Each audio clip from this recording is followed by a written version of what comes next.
전능하신 하나님, 주님께서 주신 오늘 하루를 감사함으로 기대함으로 맞이합니다. 이제는 완연한 봄의 기운이 느껴집니다. 길가의 나무들은 새싹을 틔우고 봄꽃들은 화사한 모습으로 하나님의 솜씨를 노래하고 있습니다. 하나님이 창조하신 자연의 섭리를 바라보며 인생의 지혜를 깨닫곤 합니다. 차디찬 겨울은 결국 봄의 따뜻한 기운을 견디지 못한다는 것을 다시 확인합니다. 하나님 아버지, 우리가 어려움 가운데 있지만 늘 주님께서 바꾸어 주실 새로운 계절이 있음을 알게 하시고 그 새로운 계절을 기다리며 위로를 얻게 하여 주시옵소서. 거룩하신 하나님, 대한민국을 위하여 기도합니다. 이 땅에 만연한 갈등과 분쟁을 치유하여 주시기를 기도합니다.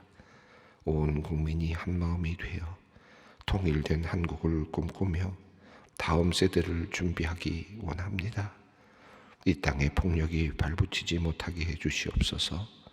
수단과 방법을 가리지 않고 오직 성공만을 위해 달려가는 사람들의 발걸음에는 하나님께서 제동을 걸어 주시옵소서. 옆에 있는 사람들을 돌아볼 수 있는 여유로운 태도와 사랑의 마음을 주시기를 원합니다. 하나님, 우리 민족에게 함께 대화하는 가운데 서로를 이해하고 당면한 문제를 풀어나갈 수 있도록 지혜를 주시옵소서. 특별히 이 나라를 이끌어가는 지도자들을 위해 기도합니다. 대통령과 정치의 모든 지도자들, 각계각층의 지도자들에게 공의와 정의를 사랑하는 마음을 주시옵소서. 나라를 아끼고 사랑하는 마음을 부어주시옵소서. 자신의 이익을 위해 지위를 이용하는 것이 아니라 진정으로 국민을 사랑하고 섬기는 그 마음을 갖게 하여 주시옵소서. 지혜를 허락하셔서 이 나라가 나아가야 할 방향을 정확히 내다보게 하시고 지금 이 시점에서 무엇을 어떻게 처리해야 할지 신중하게 판단하며 올바른 결단을 내릴 수 있도록 도와주시옵소서. 하나님을 두려워하고 법과 양심을 준수하는 지도자들이 많이 등용되게 하여 주시옵소서. 시대의 흐름을 읽고 국민의 소리를 귀 기울여 듣게 하시되 인기에 영합하지 아니하고 정직한 자세로 자신의 책임을 성실하게 감당하는 지도자들이 많이 세워지게 하여 주시옵소서. 하나님, 세계 곳곳에서 하나님을 믿는다는 이유로 고난당하는 형제 자매들을 위해 기도합니다. 통치 수단으로 종교를 이용하는 나라들이 있습니다. 민족을 결집하려는 목적으로 종교를 탄압하는 나라들도 있습니다. 하나님, 그러한 곳에서 헌신하고 있는 우리 선교사님들 그리고 그 지역의 교회들을 주님께서 지켜주시고 보호하여 주시기를 기도합니다. 참된 복음을 거부하며 그리스도인들을 박해하는 세상의 지도자들이 하나님을 두려워할 수 있도록 하나님께서 친히 역사하여 주시기를 간구합니다. 박해의 나라에서 하나님을 믿고 따라가는 귀한 주님의 종들, 자녀들에게 주님의 축복을 대대로 내려주시기를 또한 기도합니다. 주님의 이름이 그들을 통하여 높임을 받으시기를 원합니다. 그리고 속히 온 땅에 하나님의 공의가 편만하게 되도록 역사하여 주시기를 기도합니다. 하나님, 북한 동포들을 위해 주님께 기도하지 않을 수 없습니다. 아직도 저 북녘에는 자유를 잃은 채 살아가는 2,500여만 명의 백성이 있습니다.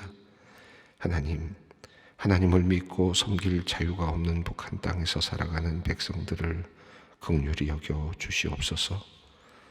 굶주림에 지쳐서 강을 넘어 살 길을 찾아 나서는 백성들, 중국을 비롯한 이국 땅에서 어떠한 인권도 보장받지 못한 채 살아가는 탈북인들, 북한 땅에서 사상교육을 받으며 수용소에서 힘든 노동을 하며 살아가는 선량한 백성들, 하나님, 북한의 독재 정치가 속히 끝나게 하여 주시고 진정 백성을 위하는 정권이 세워지고 국민들을 바르게 섬기는 나라가 북한 땅에 속히 오게 하여 주시옵소서.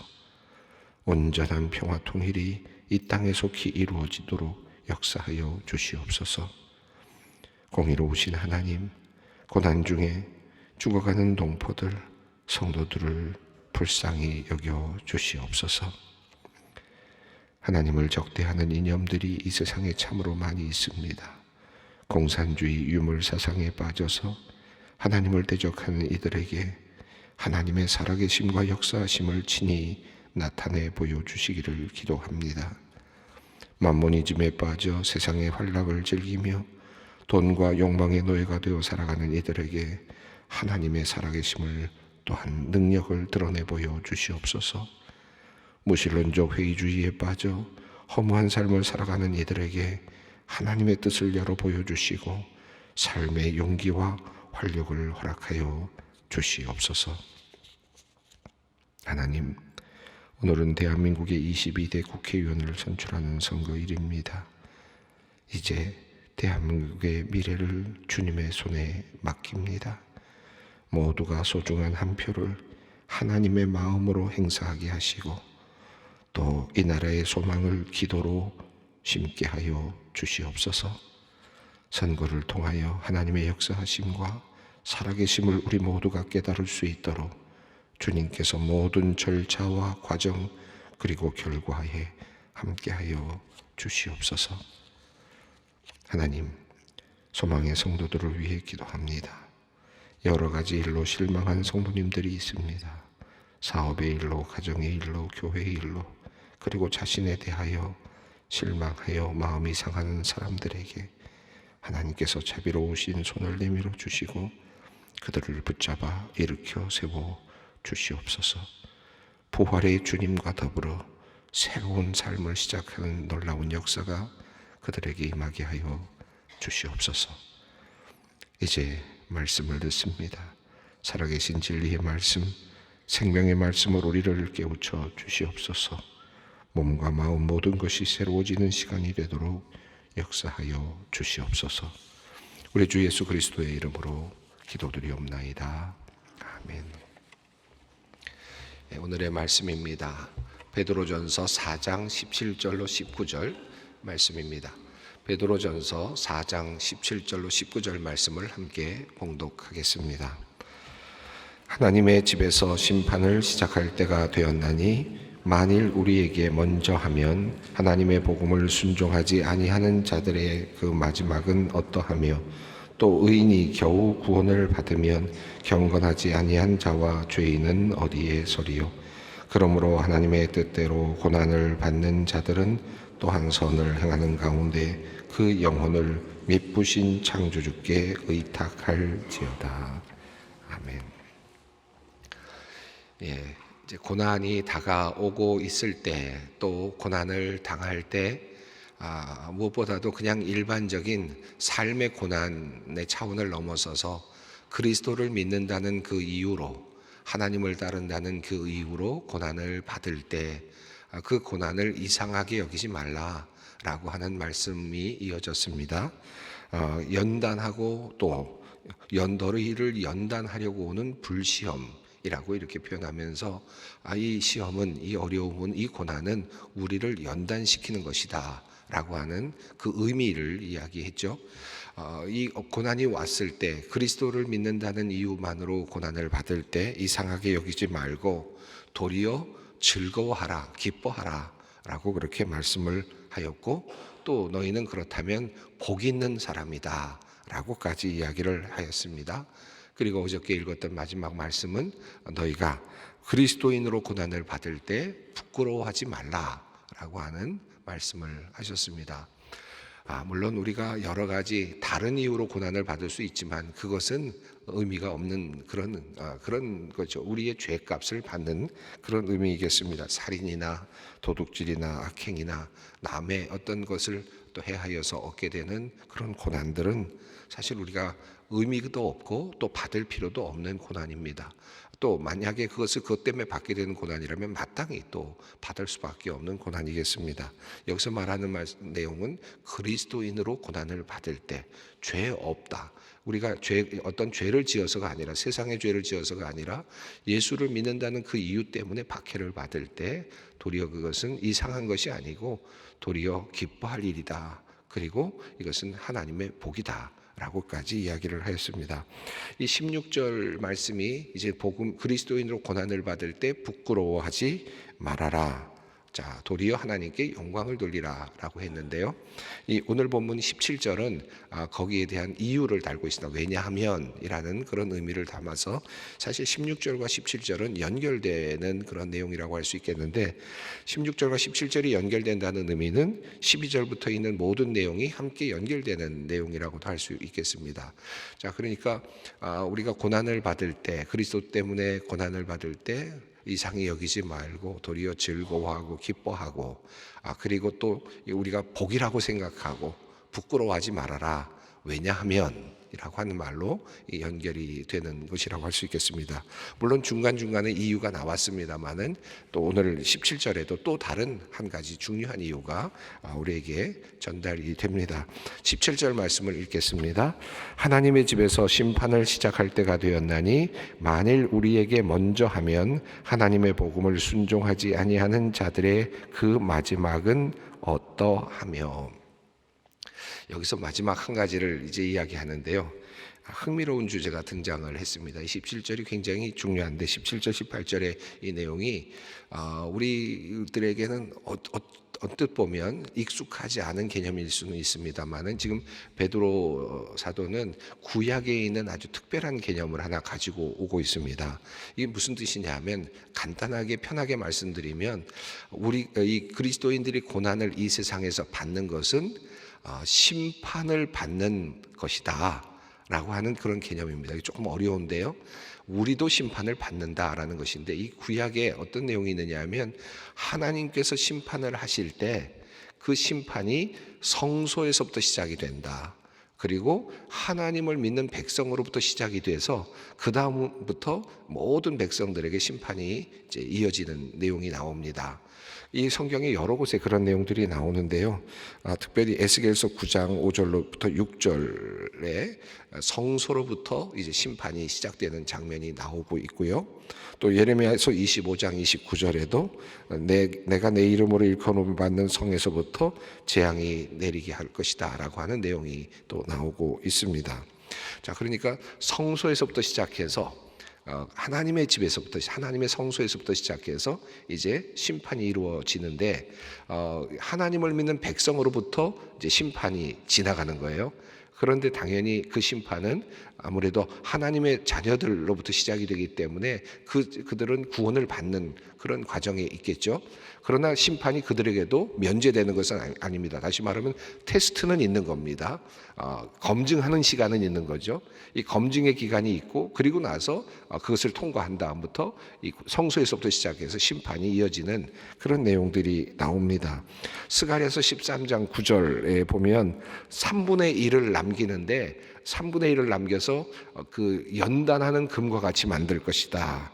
근데 그들이 고난 속에서 내 이름을 부를 텐데 이는 내 백성들이 될 것이고 나는 그들의 하나님이 될 것이다 라고 하는 그런 말씀이 나옵니다. 스가랴서 13장 9절인데 여기도 보면 하나님의 백성, 성소에서부터 심판이 이루어지는데 불을 연단하는 것과 같이 3분의 1을 연단하시겠다. 그리고 그들이 고통 속에서 하나님을 부를 때 그들은 나의 백성이다 라고 하는 말씀을 합니다. 그러니까 여기서 보면 고난 속에 두시는 이유가 있고, 그리고 그 고난 속에서 불로 연단해서 그들을 하나님의 백성으로 확실하게 만들어 가시는, 아주 정금과 같은 백성으로 만들어 가시는 과정이 있음을 스가랴서 13장 9절이 이야기하고 있죠.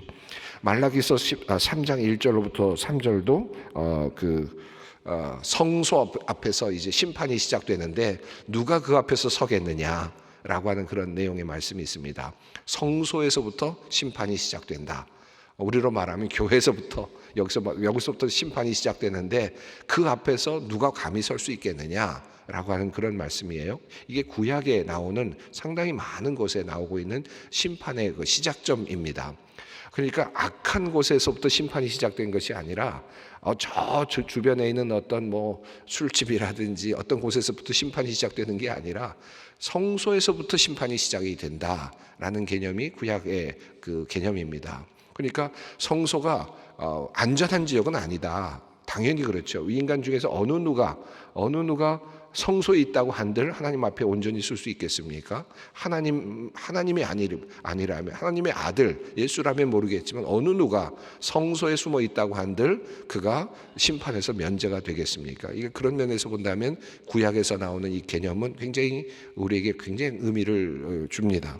그런데 이 베드로 사도는 이 부분을 가지고 와요. 이 구약의 개념을 가지고 와서 이 그리스도인들이 사자의 밥이 되고 그리고 불에 타서 죽고 불에 연단하듯이 정말 불에 타서 화형을 당해서 죽고 하는 이 고난의 현장, 정말 처절한 고난의 현장 아닙니까? 이게 과연 뭘까? 단순히 상을 받기 위해서다. 또 앞으로 죽은 다음에 미래가 있다라고 하는 것을 넘어서서 이거는 어떤 것이냐 하면 우리가 받는 심판의 하나다. 우리 인간으로서 받아야 될 심판의 과정에 있다. 우리 죽음도 역시 마찬가지죠. 죽는다라는 것은 심판의 과정 속에 들어가는 거 아니겠습니까?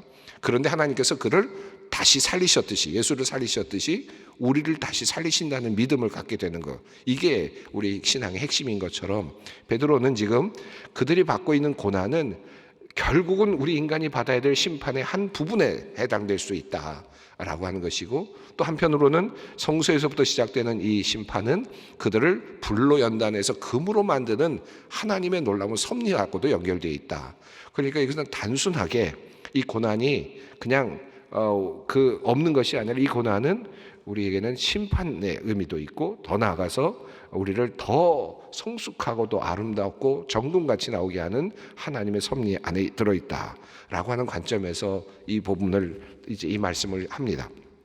자, 그래서 이 17절 말씀은 하나님의 집에서라는 표현이 나왔죠. 이 하나님의 집에서라는 말은 성소에서라는 말과 같은 의미인데, 구약적 개념에서는 성소에서부터라고 하는 개념이겠지만 여기서는 하나님의 집이라는 말은 이제 여기서는 교회를 의미하겠고, 또 하나님의 백성들이라고 하는 그 모임, 백성들의 모임이라는 의미로도 해석할 수 있겠습니다. 자, 성소에서부터 하나님의 백성들의 자리에서 심판이 시작됐다 는 겁니다.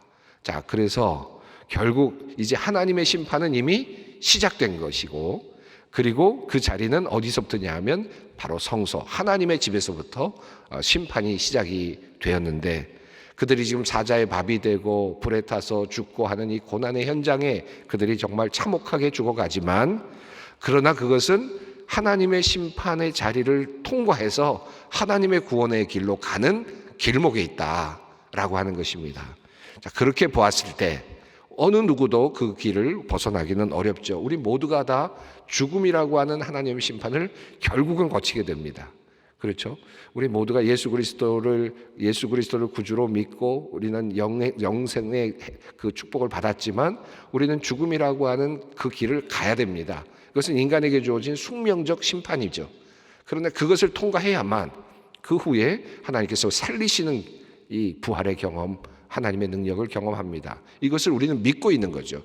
자, 이거 마찬가지로 이들이 어떤 고난을 통과해서 지금 가든지 간에 이것은 심판의 길로 가는, 심판을 통과해가는 그런 과정이고, 거기서 검증이 되어야 되는 것이다 는 것인데, 이것은 어느 누구에게도 예외가 없는 것이고, 이 구약적인 개념에서부터 출발한 겁니다. 어느 누구에도 예외가 없는 것이고, 그것은 결국은 우리 그리스도인들에게도 해당이 된다라고 봅니다. 자, 그래서 하나님의 집에서 심판을 시작할 때가 되었다. 심판이 임하는데, 자, 만일 우리에게 먼저라면, 우리가 이렇게 의로운 사람들이, 예수 그리스도의 보혈로 구원을 받은 사람들이, 이제 하나님의 나라를 대망하는 사람들이 이 길을 통과해서 얻게 되는 영광으로 가고 있다면, 복음을 순종하지 아니하는 자들의 그 마지막은 도대체 어떨 것이냐, 이렇게 생각을 해보라는 겁니다. 우리가 이렇게 어렵게 가지만 영광스러운 미래가 있는데, 복음을 순종하지 않는 사람들의 미래는 어떠하겠는가를 이제 생각을 해보라는 거. 얼마나 더 참혹한 것인가를 생각해 보라는 겁니다. 자, 그러니까 지금 이 초대교회 교인들에게 이 고난은 어떤 의미입니까?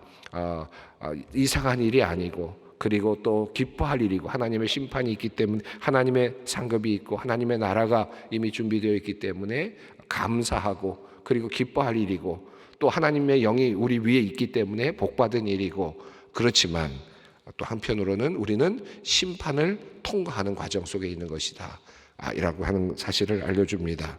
자, 18절도 같은 맥락에서 이야기가 되고 있습니다. 또 의인이 겨우 구원을 받으면 경건하지 아니한 자와 죄인은 어디에 서리요. 같은 맥락이죠. 이 말씀은 잠언 11장 31절에 있는 말씀을 가져와서 인용하고 있는데, 보라 의인이라도 이 세상에서 보응을 받겠거든 하물며 의인과 죄인이리요 라고 하는 말씀을 가져와서 여기서 지금 같이 적용을 하고 있습니다. 자, 그러니까 지금 이 17절과 18절은 우리가 정말 무고하게 그리스도인이라는 이유만으로 고난을 받을 때, 그럴 때 우리는 하나님의 그 심판을 통과하는 과정이 있구나. 하나님의 심판이란 말이 조금 우리 신약적인 개념으로 어색하다면 하나님의 검증의 과정을 통과하고 있는 것이다 라고 이렇게 이해하시면 좋겠습니다. 하나님께서 우리를 검증해 가시는, 불로 연단해 가시는 그 과정을 통과해서 이제 하나님의 품으로 안기는 것이다 라고 이렇게 이해할 수 있겠습니다. 여러분 이렇게 어렵다면 이 죽음이라고 하는 것을 이해하시면 되겠습니다. 우리가 예수를 믿지만 죽잖아요. 결국은 우리는 예수를 믿는 다음부터 죽음이 면제되지 않습니다. 이 죽음이라고 하는 것은 심판, 하나님의 심판의 상징적인 것 아닙니까? 이 사망이라고 하는 것은. 그런데 누구나도 이 죽음을 통과합니다. 통과해야 되지만 우리에게는 미래가 있죠. 부활의 소망이 있습니다. 마찬가지입니다. 우리가 의롭게 또 하나님을 믿는다는 이유만으로 고난을 당하지만, 그러나 이것은 또 한편으로는 내가 당해야 될 그 고난이고 심판이고 검증의 과정이다. 그것을 통과하면 하나님께서 나를 이끌어 주시고 또 큰 복으로 우리를 또 살려내실 것이다 라고 하는 그 믿음을 갖습니다. 그러니 마음으로 어떻게 합니까? 내가 이렇게 고생하는데 너희는 이제 큰일 났다, 이런 마음이라는 거죠. 너 하나님 안 믿는 사람들은 이건 더 큰일 났구나, 그런 마음으로, 그러나 나는 당당하게 간다 라고 하는 그런 마음으로 힘을 내라. 결국은 17절과 18절의 말씀은 그리스도인이라는 이름으로 고난을 받을 때 힘을 내라는 겁니다. 결국 그 말을 하고 있는 거죠. 용기를 내라. 결코 너희가 하나님으로부터 어떤 징벌을 받거나 어떤 큰 하나님께서 너를 버리신 것이 아니라 너희를 좀 좋은 길로 이끌어 가시기 위한 그 통로에서 너희가 그 과정 가운데 있다. 이 사실을 꼭 믿으라라고 하는 말씀입니다. 이 17절 18절을 여러분께서 잘 묵상하면서 그 어려울 때마다 그래, 내가 받아야 될 고통이지, 내가 받아야 될 죄값이지, 그런데 하나님을 위해서, 하나님의 이름을 위해서 받으니 이게 얼마나 귀한가, 이렇게 생각하시면 좋지 않겠습니까? 내가 예수를 믿지 않고 또 인간의 죄성을 가지고 태어나서 살다가 하나님을 몰랐다면 이 모든 것은 그냥 나의 죄값으로 내놓아야 될 심판의 것들인데, 내가 예수님 이름으로 이것을 받으니 더 행복하다. 그리고 이것이 도리어 나를 정금같이 나오게 하는 통로가 되니 이것은 나에게는 축복이다. 이 마음으로 이 고난을 견디라는 의미이겠습니다. 자, 그래서 19절은 결과적으로 마지막에 이제 결론을 내고 있는데요. 이 19절이 결국은 지금까지 읽어왔던 말씀의 핵심적인 구절이라고 할 수 있겠습니다. 요절이라고도 할 수 있겠는데, 오늘 본문 말씀, 이 말씀 19절을 우리의 마음에 담았으면 좋겠습니다. 함께 읽습니다. 그러므로 하나님의 뜻대로 고난을 받은 자들은 또한 선을 행하는 가운데 그 영혼을 미쁘신 창조주께 의탁할지어다. 자, 고난을 받는 자들은 이렇게 되어 있습니다. 근데 쓸데없이 고난을 받는 자들은 이게 아니고, 또 너의 죄 때문에 고난을 받는 자들이 아니라 하나님의 뜻 가운데서 고난을 받는 자들입니다. 자, 그러니까 그리스도를 구주로 고백하는 이유 때문에, 예수를 믿는다는 이유 때문에, 또 하나님께서 또 특별한 역사를 이루어 가시기 위해서 어쩔 수 없이 또 놓으신 예수님께서 십자가를 지셔야 됐던 것과 같은 그런 관점에서 하나님께서 어쩔 수 없이 열어놓으신 고난의 길이 있는데 이 모든 것을 포함하겠습니다. 하나님의 뜻대로 고난을 받는 자들이라고 이렇게 표현을 했습니다. 이 고난은 내 죄 때문에가 아니고 또 하나님의 은혜 가운데 있지만 우리가 십자가 통해서 은혜를 받았지만 하나님의 큰 섭리와 뜻을 이루기 위해서 우리가 어쩔 수 없이 받아야 되는 고난이라는 것입니다. 자, 이 고난을 받는 사람들은 어떻게 해야 되느냐? 마지막에 의탁하라. 하나님을 믿으라. 하나님께 맡겨라. 하나님께 올라타라. 라는 겁니다. 근데 그 하나님은 어떤 하나님이냐면 창조주 하나님이라고, 전능하신 하나님, 온 세상을 만드시고 생명의 숨을 불어넣으신 하나님, 그 하나님, 전능하신 하나님입니다. 모든 것이 가능한 하나님, 그분께 올라타라는 겁니다. 내가 고난을 당하지만 그 능력의 하나님께 올라타서 그분께 의탁을 하여라. 그 놀라운 능력의 하나님이 그 고난 정도는 얼마든지 없애주실 수 있지만 그럼에도 불구하고 고난이 지속되는 것에는 이유가 있는 겁니다. 하나님의 분명한 뜻이 있습니다.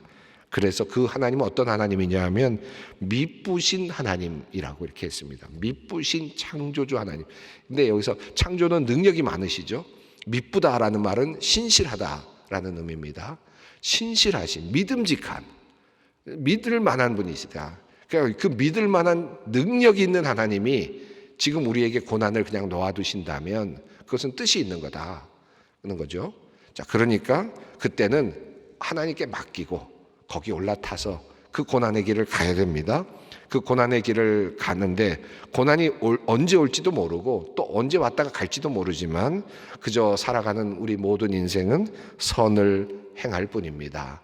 앞서 우리가 읽었던 것처럼 서로 뜨겁게 사랑하고 서로 격려하고 그렇게 살아가는 겁니다. 그런 과정에서 우리가 그리스도를 믿는다는 이유만으로 고난을 당할 때가 있겠지만 그러나 그것은 하나님께 의탁할 일입니다. 그저 그것을 받아들이고 하나님의 섭리를 바라보면서 미쁘신 신실하신 창조주께 의탁할 뿐입니다. 오늘 이 말씀, 특별히 19절 말씀을 마음속에 새기면서 우리에게 오는 어찌 보면 억울한 고난들이 참 많이 있을 텐데 이런 것까지를 포함해서 모든 것 하나님께 의탁하는 마음으로 또 우리 신앙의 길을 함께 걸어갈 수 있었으면 좋겠습니다. 함께 기도하겠습니다. 하늘에 계신 우리 아버지, 아버지의 이름을 거룩하게 하시며 아버지의 나라가 오게 하시며 아버지의 뜻이 하늘에서와 같이 땅에서도 이루어지게 하소서. 오늘 우리에게 일용할 양식을 주시고 우리가 우리에게 잘못한 사람을 용서하여 준 것 같이 우리 죄를 용서하여 주시고 우리를 시험에 빠지지 않게 하시고 악에서 구하소서. 나라와 권능과 영광이 영원히 아버지의 것입니다. 아멘.